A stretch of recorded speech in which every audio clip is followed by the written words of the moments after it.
السلام علیکم۔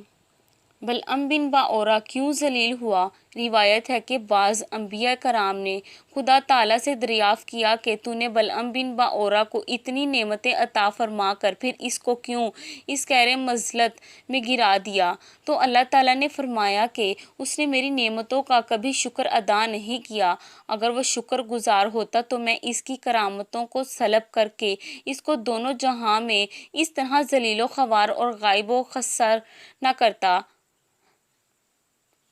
بلعم بن باورا کی اس سرگزشت سے چند اسباق ہدایت ملتے ہیں۔ اس سے ان علماء اور لیڈروں کو سبق حاصل کرنا چاہیے جو مالداروں یا حکومتوں سے رقمیں لے کر خلاف شریعت باتیں کرتے ہیں اور جان بوجھ کر اپنے دین و ایمان کا سودا کرتے ہیں۔ دیکھ لو بلعم بن باورا کیا تھا اور کیا ہو گیا۔ یہ کیوں ہوا؟ اس لیے اور صرف اس لیے کہ وہ مال و دولت کے لالچ میں گرفتار ہو گیا اور دانستہ اللہ عز و جل کے نبی پر بد دعا کرنے کے لیے تیار ہو گیا، تو اس کا اس پر یہ وبال پڑا کہ دنیا اور آخرت میں ملعون ہو کر اس طرح مردود مطرود ہو گیا کہ عمر بھر کتے کی طرح لٹکتی ہوئی زبان لیے پھرا اور آخرت میں جہنم کی بھڑکتی اور شعلہ بار آگ کا ایندھن بن گیا۔ لہٰذا ہر مسلمان خصوصاً علماء و مشائخ کو مال و دولت کے حرص اور لالچ کے جال سے ہمیشہ پرہیز کرنا چاہیے اور ہرگز کبھی بھی مال کی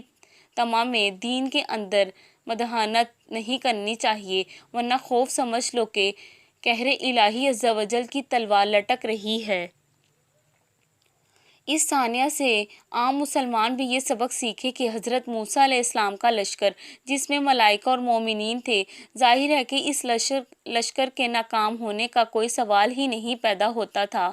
کیونکہ یہ ایسا روحانی اور ملکوتی لشکر تھا کہ ان کے گھوڑوں کی ٹاپ سے پہاڑ لرزاں برآمدام ہو جاتے، مگر صرف ایک بد نصیب کے گناہ کے سبب ایسی نحوست پھیل گئی کہ ملائکہ لشکر سے الگ ہو گئے اور طاعون